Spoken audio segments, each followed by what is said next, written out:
बड़ी मेहनत के बाद राजा विक्रमादित्य ने एक बार फिर बेताल को पकड़ लिया। वह उसे अपने कंधे पर लादकर शमशान की ओर ले चले। रास्ते में बेताल ने राजा को एक नई कहानी सुनाना शुरू किया और बेताल बोला, एक बार की बात है, काशी में एक राजा था जिसका नाम प्रताप मुकुट था। उसकी एक संतान थी जिसका नाम वज्र मुकुट था। एक दिन वज्र मुकुट दीवान के बेटे के साथ शिकार करने जंगल गया। काफ़ी घूमने के बाद उन दोनों को एक तालाब दिखा जिसमें कमल खिले थे। दोनों दोस्तों ने वहां रुककर तालाब के पानी से हाथ मुंह धोया और पास ही बने महादेव के मंदिर में दर्शन करने चले गए। उन्होंने देखा कि तालाब में एक राजकुमारी अपनी सहेलियों के साथ स्नान करने आई है। राजकुमारी को देखकर राजकुमार काफ़ी खुश हुआ। राजकुमार और राजकुमारी दोनों एक दूसरे को देखकर मोहित हो गए, जबकि दीवान का बेटा वहीं एक पेड़ के नीचे आराम करने लगा। राजकुमार को देखते ही राजकुमारी ने बालों में से एक कमल का फूल निकाला, कान से लगाया, दांतों से कुतरा, पैरों के नीचे दबाया और फिर अपने सीने से लगाकर अपनी सहेलियों के साथ चली गई।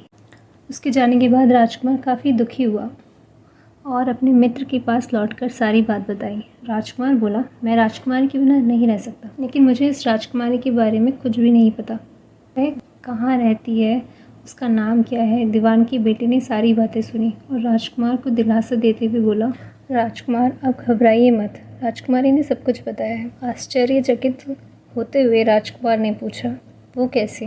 दीवान के बेटे ने राजकुमार को बताना शुरू किया कि राजकुमारी ने कमल के फूलों को बालों से निकालकर कानों से लगाया, यानी राजकुमारी का कहना है कि वह कर्नाटका से है। दांत से फूल को कुतरा, मतलब कि पिता का नाम दंतावट है। फूल को पाँव से दबाने का मतलब था कि राजकुमारी का नाम पद्मावती है। और फूल को सीने से लगाने का मतलब था कि अब आप उनके हृदय में बस चुके हैं। ये सब सुनते ही राजकुमार बहुत ज़्यादा खुश हो गया। खुश होते हुए राजकुमार ने दीवान के बेटे से कहा कि मुझे कर्नाटका जाना है, मुझे वहाँ ले चलो। दोनों दोस्त कई दिनों तक घूमते फिरते कर्नाटका पहुँचे। जब वो दोनों राजमहल के निकट पहुँचे, उन्हें एक चरखा चलाती बुजुर्ग महिला दिखी। महिला को देखते ही दोनों घोड़े से उतरे और उसके पास जाकर कहा, माई, हम दोनों व्यापारी हैं, हम बहुत दूर से आए हैं, हमारा सामान अभी तक आया नहीं है, कुछ दिनों में हमारा सामान भी पहुंच जाएगा, हम दोनों को बस रहने के लिए थोड़ी सी जगह चाहिए। उनकी बातें सुनकर बुजुर्ग महिला की ममता जाग उठी। उसने कहा, बेटा, इसे अपना ही घर समझो, जब तक मन करे यहाँ रह सकते हो। इसके बाद दोनों उसके घर में रहने लगे।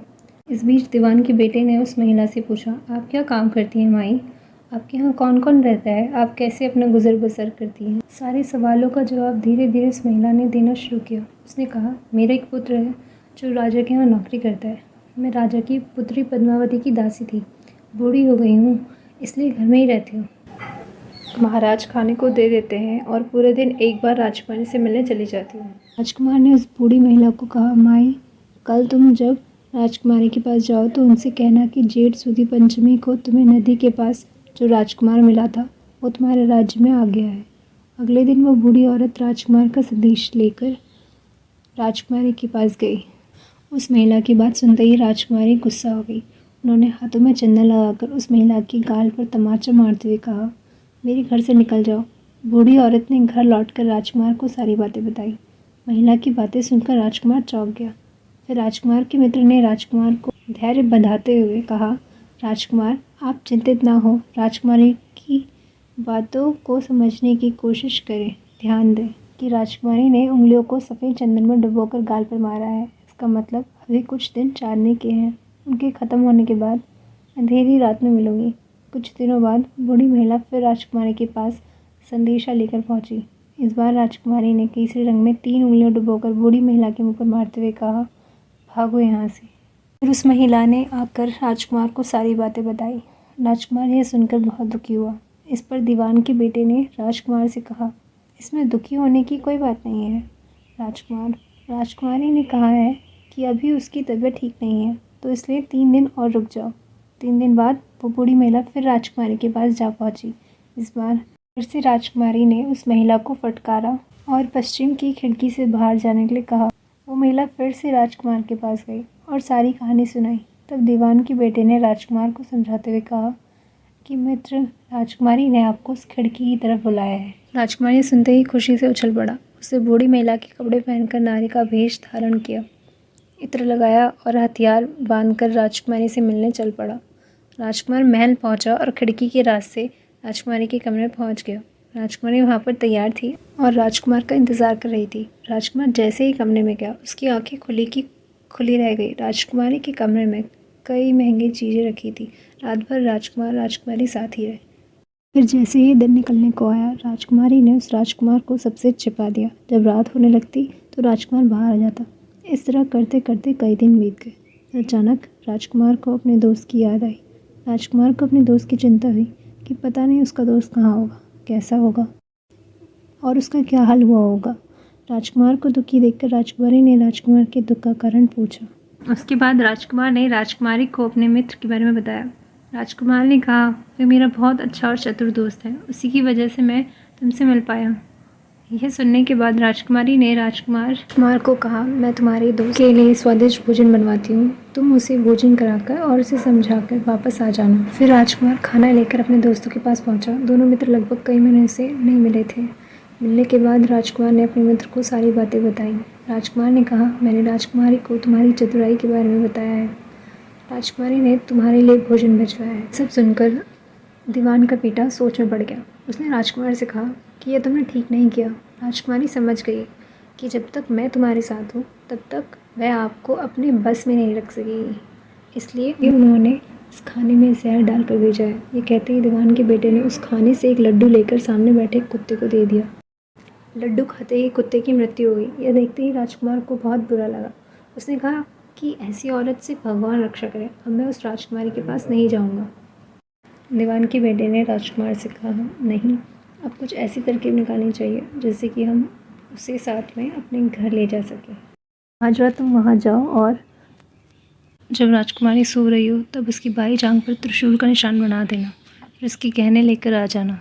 राजकुमार ने अपने मित्र की बात सुनी, उसके कहे अनुसार ही किया। फिर दीवान के बेटे ने योगी का वेश धारण कर लिया। उसने राजकुमार से कहा कि तुम इन गहनों को बाजार में बेच दो, अगर कोई पकड़े तो कहना मेरे गुरु के पास चलो और उसे मेरे पास ले आना। राजकुमार वो गहने महल के पास एक सुनार के पास ले गया। सुनार ने गहनों को देखते ही पहचान लिया और राजकुमार को कोतवाल के पास ले गया। कोतवाल ने राजकुमार से सवाल पूछा। राजकुमार ने कहा, ये गहने मुझे मेरे गुरुजी ने दिए हैं। ये सुनने के बाद कोतवाल ने गुरु यानी दीवान के बेटे को भी पकड़ लिया और राजा के दरबार में ले गया। राजा ने पूछा, योगी महाराज, आपको ये कीमती गहने कहाँ से मिले? योगी का भेष धारण किए हुए दीवान के बेटे ने कहा, महाराज, मैं शमशान में काली चौदस को डाकिनी मंत्र प्राप्त कर रहा था कि मेरे सामने डाकनी आई। मैंने उसकी जेवर उतार लिए और उसकी बाई जांघ पर त्रिशूल का छाप बना दिया। ये सुनते ही राजा महल में गया और उसने रानी को कहा, वती की बाई जांघ देखे कि कहीं राजकुमारी की जांघ पर त्रिशूल का छाप तो नहीं। राजा की बात सुनते ही रानी ने देखा और सच में राजकुमारी की बाई जांघ पर त्रिशूल का निशान था। यह जानकर राजा बहुत दुखी हुआ। राजा योगी के पास गए और कहा कि योगी बताओ, धर्मशास्त्र में बुरी औरतों के लिए क्या सज़ा है? योगी ने उत्तर दिया, ब्राह्मण, राजा, गौ, स्त्री, पुरुष और अपने राज्य में रहने वाले किसी से भी कोई बुरा काम हो जाए तो उसे राज्य से बाहर निकाल दिया जाना चाहिए। ये सुनते ही राजा ने पद्मावती को जंगल भेज दिया। वहाँ राजकुमार और दीवान का बेटा मौके का इंतजार में बैठे थे। राजकुमारी को अकेला पाकर दोनों उसे अपने नगर ले गए और खुशी खुशी रहने लगे। कहानी खत्म हुई। फिर बेताल ने विक्रम से पूछा, तो राजन बताओ, इस कहानी में पापी कौन है? जल्दी बताओ राजन, वरना तुम्हारे सिर के टुकड़े टुकड़े कर दूंगा। विक्रम ने उत्तर देते हुए कहा, पापी राजा था, क्योंकि दीवान के पुत्र ने अपने मालिक का काम किया। कोतवाल ने राजा का कहना सुना और राजकुमार ने अपनी इच्छा पूरी की। लेकिन इस कहानी में राजा पापी था। उसने बिना सोचे विचारे राजकुमारी को राज्य से बाहर निकाल दिया। विक्रम के इतना कहते ही बेताल फिर उड़कर पेड़ पर जा लटका। कहानी से सीख, हमेशा बुद्धि का इस्तेमाल करके फैसले लेना चाहिए, वरना कोई भी भ्रमित करके कुछ भी करवा सकता है।